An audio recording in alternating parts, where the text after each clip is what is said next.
All right, Justin, welcome back to the show. We've gotten some cool comments, some cool stuff. We kind of surmised the finale and kind of had our final thoughts, but the internet had other ideas, and we wanted to jump in here and talk to everybody about. We didn't want to jump in and just make assumptions.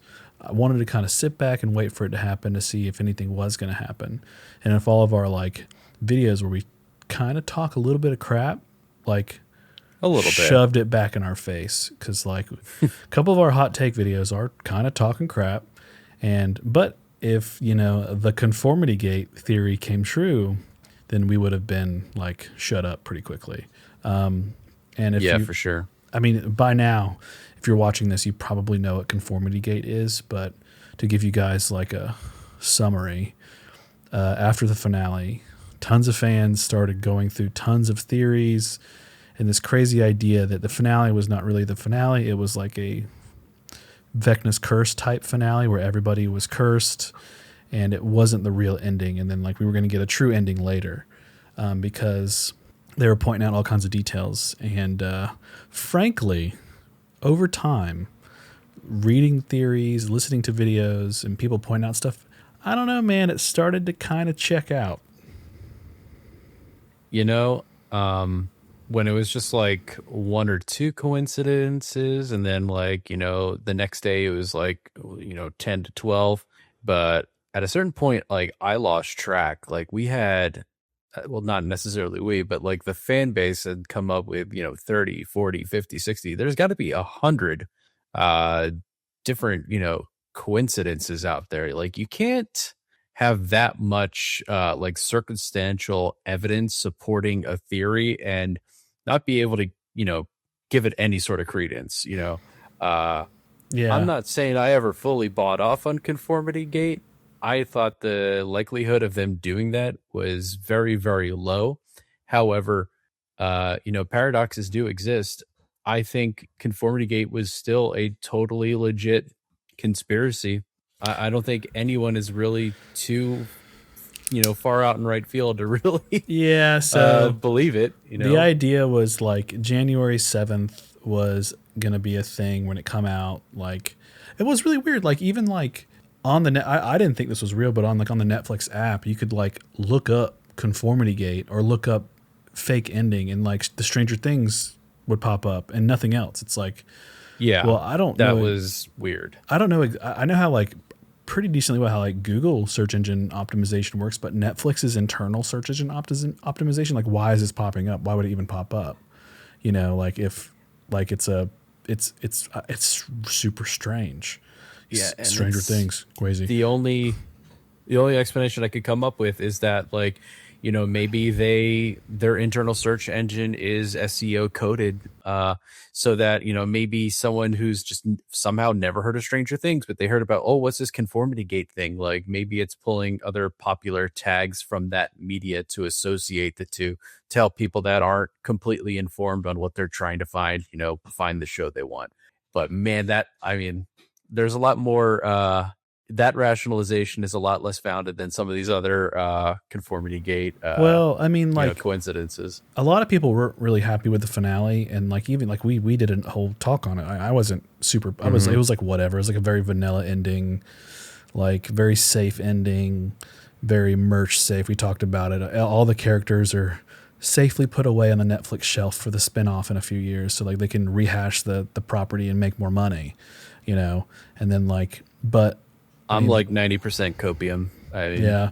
And then the fan base is just diving in. But the thing is the theorists started and they started pointing out all these. We'll talk about some of the details later, but they started pointing out all these details in the finale, and they kind of had me sold. A little bit. There was one thing that came out. It was a Netflix reel that got kind of rehashed. It was posted back in November. But because people were resharing it, because it just said, it was just Lucas, and he puts a tape in and it says tomorrow. Oh my gosh. And because the Conformity Gate was supposed to come out on the 7th, the true finale, and this happened on the 6th. People reshared a video so much, it started popping up in people's feeds as on the 6th. And everybody's oh my gosh, it's the real thing. And then my wife bought into it. She was a total believer that this and what's crazy though is the details from the theories like were starting to really check out. Like it was too peculiar. The episode was too, I don't know, I don't want to say poorly written, but too like it cruised too much. There wasn't enough. Like if you go back to season 4, and there's a scene with Nancy where Vecna shows her a vision, like, and she starts describing season 5 basically, and she talks about he has an army, he has all this stuff, and there's like no army in Dimension X. There's nothing like that, and it just doesn't line up. Which would make sense if it was all psychosis, where Vecna lets them think they won. You know, it's kind of wild to me. Yeah, and what really struck me was it's what I'm kind of thinking now is like, you know, we talked about in a previous episode, it's like, you know, Game of Thrones worst ending of all time. But is it actually like, could this whole season and this series finale be worse than Game of Thrones?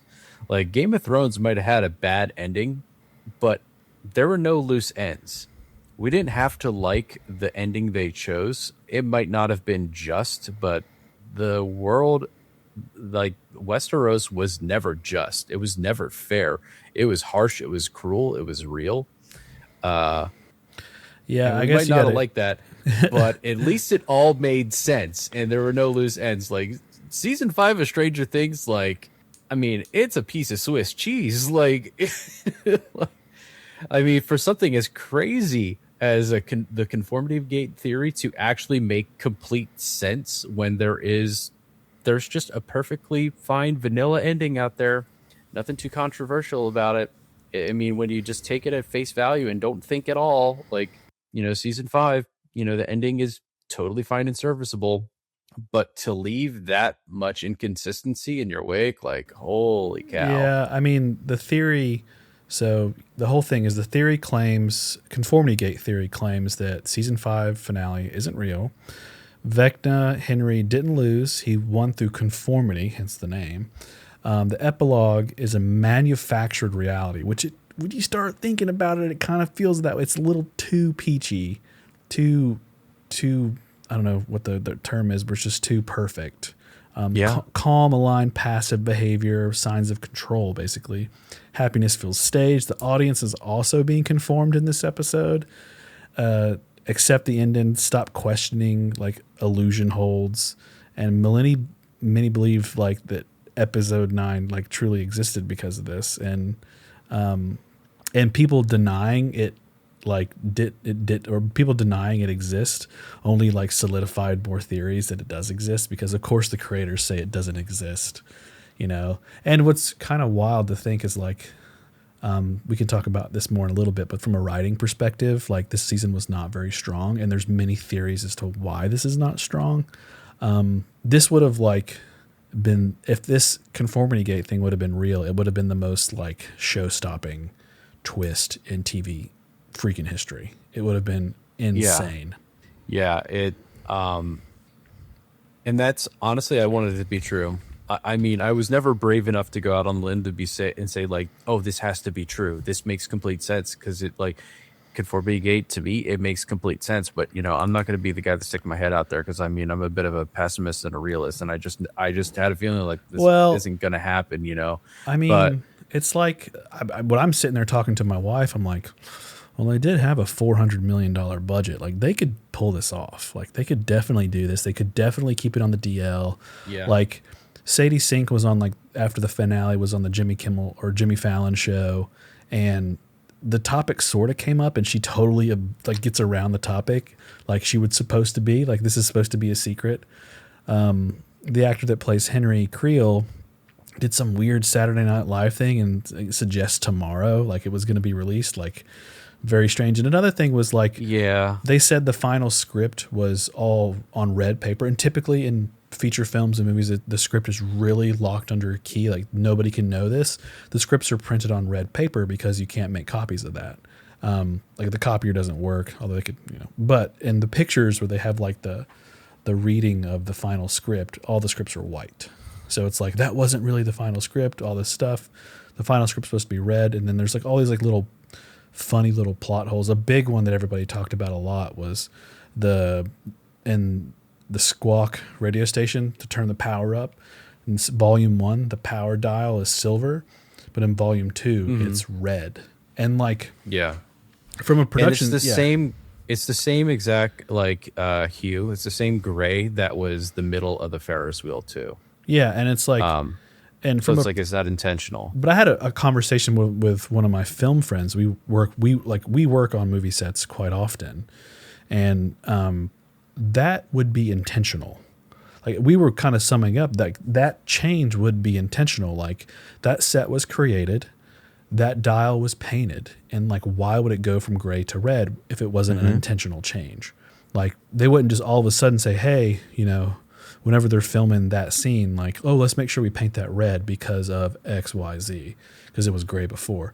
And I was like checking things out. And there's always, people on set who like do Easter eggs, like people who work, and there's a lot of people working on sets, and people are going to put Easter eggs in. They're going to like try to hide little things on set to like see later.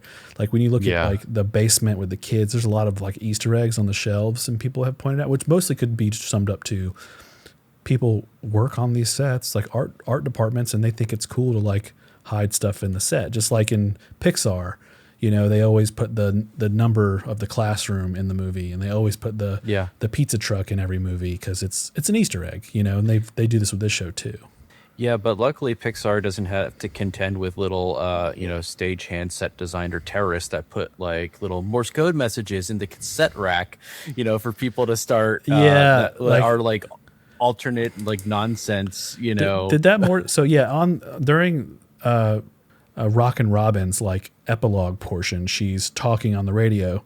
In the cut, behind her is a bunch of cassette tapes, and if you like line them up, they're lined up in a certain way that is Morse code, and it says, what does it say? Like Vecna lives or something.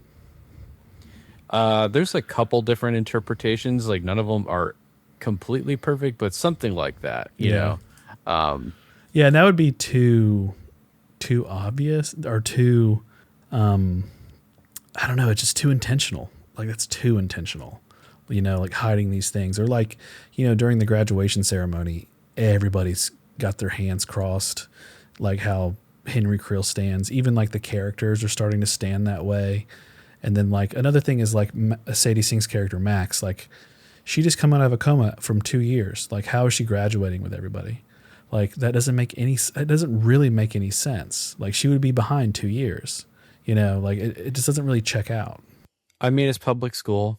I mean, granted, No Kid Left Behind hadn't been written into law yet, but I mean, are they not gonna let the coma girl, graduate? I don't want to drum it up to just lazy writing, to where it's like, whatever.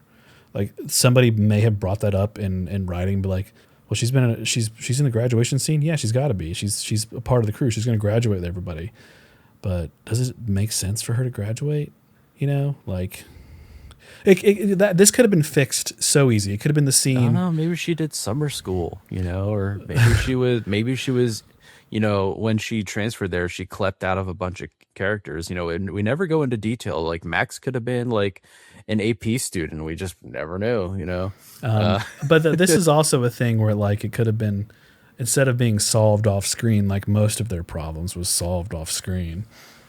It could have been one thing. It could have been her and Lucas when he's in his cap and gown, and it could have been a simple line like, "I'm supposed to be graduating with you guys," or like Lucas says something like, we were in the same grade. She's like, well, you weren't in a coma for 2 years. That could have been one line. Yeah. And it just implies that she's behind a little bit. It's like, and then she could say like, I get to graduate in 6 months, so calm down. And she could have been like real sassy with it. Like, it'd been such an easy line to write in, and it would have made sense to like cover this up. And that would have been traditionally Stranger Things from a writing perspective was really good at covering that stuff, and like writing in those lines. But this season they were not. Yeah. Something definitely interfered with the formula for the final season. Because across the board, like, noticeable dip in quality, story consistency, pacing. It's just kind of weird, like a show that historically has always rewarded the audience for paying attention and finding those little Easter eggs and cracking the code and paying and like finding all that kind of information like that.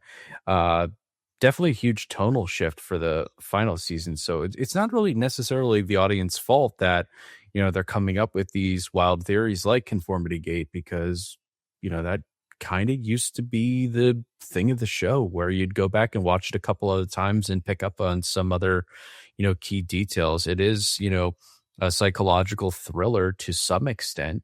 um it is the type of show that you should be able to dig a little deeper in, but if you do that this season, it's just you're not going to be finding Easter eggs or little minor plot points. You're going to be finding plot holes. Yeah, I mean the finale, like the epilogue, does make sense. Like they needed the epilogue. I get why they did it.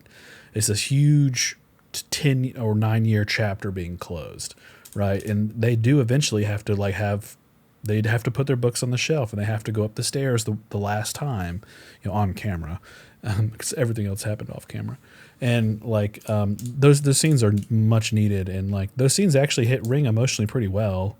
But I don't know, like they left too many gaps in the show where like Conformity Gate became a thing, where it's like one of the things was like the if you want to, you can go over the behavioral clues of like why Conformity Gate was a thing.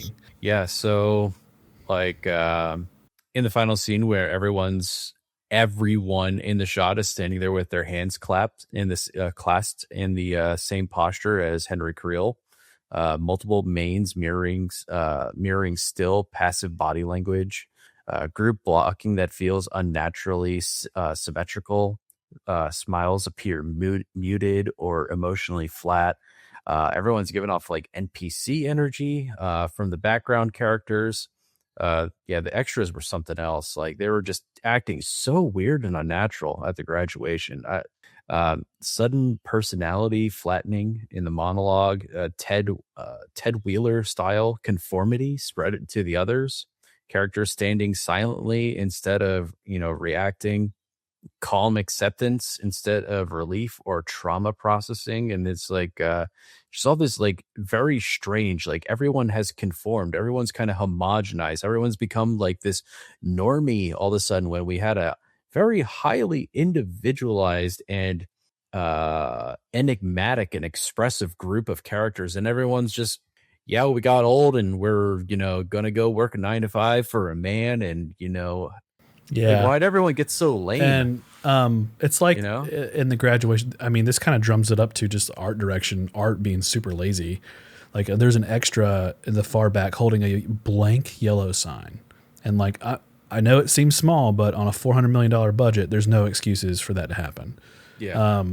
And like graduation robes are orange when they're supposed to be green for this high school, and orange people were symbolizing as like prison outfits. And also that like Henry Creel's graduation uniforms were orange. I think somebody I don't know how they got that detail, but somebody said it was. Yeah. Overly prominent exit signs a lot in the scenes, and crowd clapping patterns were repeating. Background extras were just like looping and just legitimately staring into the camera in some scenes. If you look closely, like where Mike finally shows up to his mom at graduation and says, "Sorry, I'm late." Like all the extras are just looking at the camera. They're just looking straight at the camera. And it's like, this is really eerie. And then like, yeah, that's just the part of the graduation scenes. And then like, we talked about the radio tower, the dial not being the right color.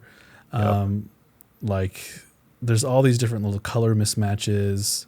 Yeah, we talked about the playground equipment too. The visual inconsistencies and the couple final like all episodes. And this is all going to that Vecna created this reality, and he made mistakes, which people would eventually pick up on, and they would escape Conformity Gate.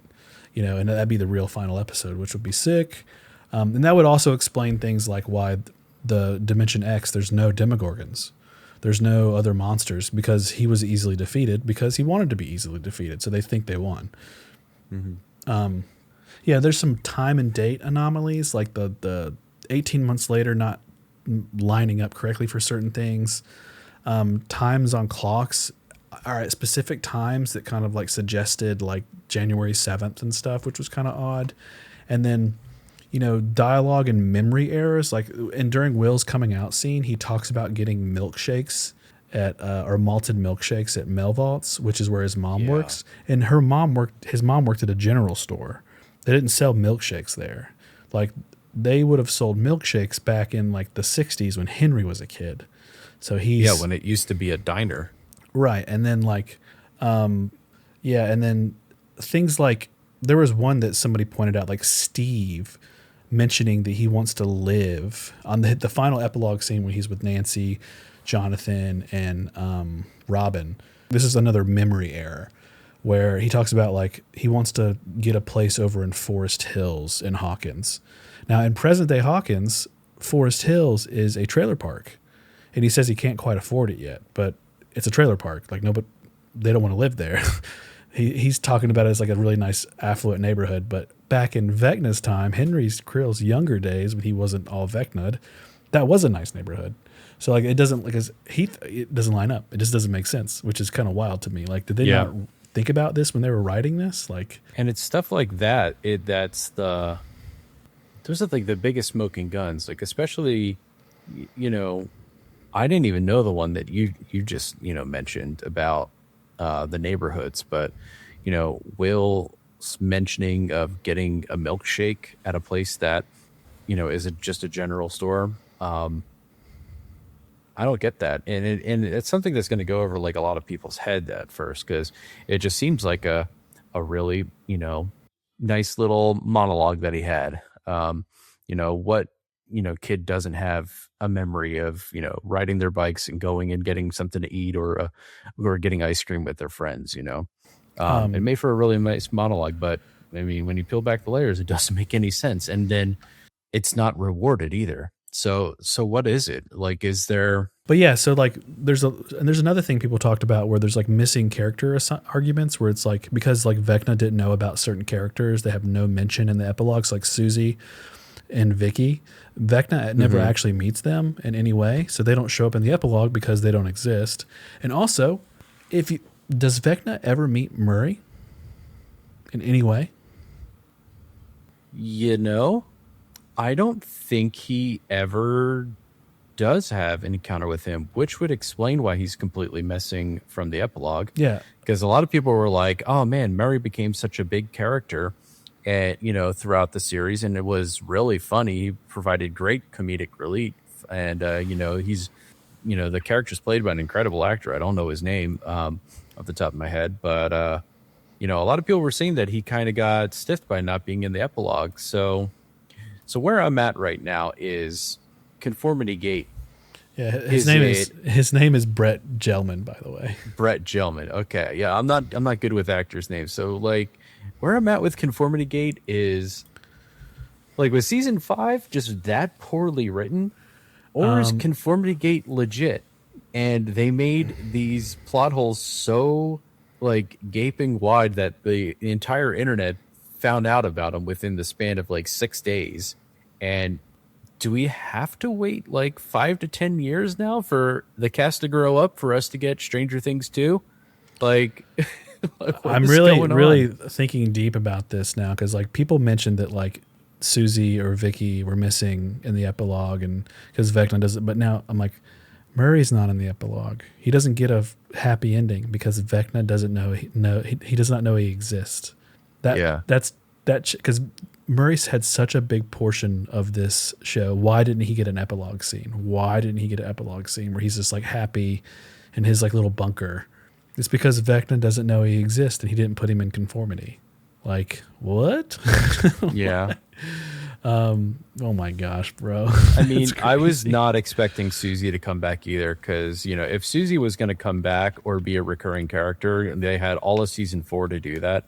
So she has like 4 minutes of screen time in, like, I'm looking it up right now. She has 5 5 minutes, like 5 something minutes of screen time in season 3, and never heard of again. So she's, I don't know. I pinned her as much as her scenes were hilarious. Like I kind of pinned her as a throwaway character. I mean, I don't want to be that guy, but 5 minutes of screen time in a TV show is a ton. Just letting you know it's a ton. Because, Yeah. All right, here's a question. How much screen time do you think Tom Felton got as Draco Malfoy in the entire Harry Potter series? How much? All movies combined. 6 minutes and 45 seconds. He got like right around 30 minutes total. Oh, okay, I don't know. I mean, every movie, like that's combined. So if you think, which turned him into like a megastar, like the others, and he only was on screen for 30 minutes. You know, like that's crazy. Which makes, in 5 minutes for a show for like a whole season for something like this, for a character like Susie, it makes them important. You know, like I think it does.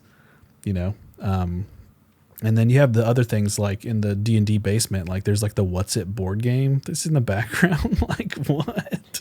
Oh like, my gosh, that one was terrible. Like, why would you do that? Like, it's Mr. What's It, and then like on the D&D binders, it says like X is a lie across their names and stuff, and like and they like would rearrange them on there to make them say different things. And then real quick, I was totally wrong about Susie. She is in season 4. I just forgot. So my bad. Before I get murdered in the comments, but it's okay. Yeah, the What's It game being in the background was just wild, and then them putting like all the little messages in the binders and stuff. And probably my favorite one that I saw was they did this like, you know, really nice crop shot of, you know, Justin, or sorry, that's my name, Dustin, when he goes and takes his graduation robes off and he's wearing his Hellfire shirt, and they had it just draped perfectly, you know, across his chest so that he has a Hellfire Lives shirt, and they have it framed in such a way that it spells out L lives on his shirt. Yep, I saw that. That's another one. So it's like, how many of these things can exist and then just be like, oh, oops, or they didn't catch it or they didn't notice? It's like, you know, how many mistakes like that can exist before we start believing it? Yeah, and before we like wrap this up, so we talked about earlier about like this season wasn't particularly written very well, and there's a lot of theories bouncing around now on like why this season wasn't written very well. Now, through the history of Stranger Things, it's been written by the Duffer Brothers, and I don't want to like, this is not me pointing fingers. This is just me saying what I've read online and what other people have been saying. So before season 5, Ross Duffer was married to a writer who has written multiple things for Netflix called Fear Street. Fear Street is a very popular series, very Stranger Things type, and it's a very successful show. And some people believe that she has been ghostwriting Stranger Things all 4 seasons, helping him write Stranger Things. And they got a divorce, and she did not help him with season 5. And it's showing where, like, you know, this is one of those situations where, like, what's the famous writer that his wife wrote all the stuff and he took credit for it? But she wrote Fear Street Part 1, 2, and 3. Her name is Leah Janiak. I can't pronounce her name perfectly. Correct me in the comments. That's okay. But Leah, she's a kick-ass writer, and like she knows how to tie off loose ends. She knows how to like make sure plot holes don't exist, and like the seasons feel complete. All these stories feel complete. Like season 1, 2, 3, and 4 feel super complete and fully realized, and everything ties together correctly. And this season, you know, she's obviously not there, but there's no confirmation. She's not in the credits, you know, but some people believe that she was ghostwriting behind the scenes. This is not confirmed in any way, but just a hunch. You know, it's like all of a sudden one of these guys gets a divorce and their seasons are just not as strong. But that's just a theory. There's no real weight to it in reality, I think. But it doesn't matter. You know, the seasons are out. The season's out, you know. Yeah, and there's another similar opinion as well, as far as, you know, the major people involved in the production of this.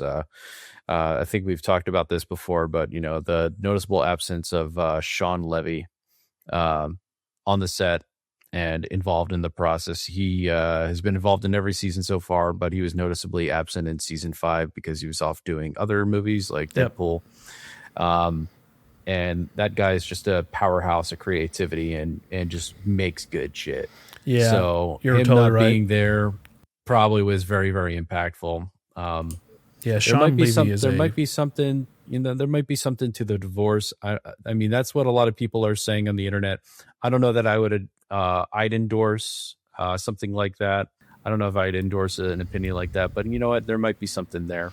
Well, Shawn Levy is the executive producer behind Stranger Things, and for the record, he is a powerhouse of a producer. He knows how to make good stuff.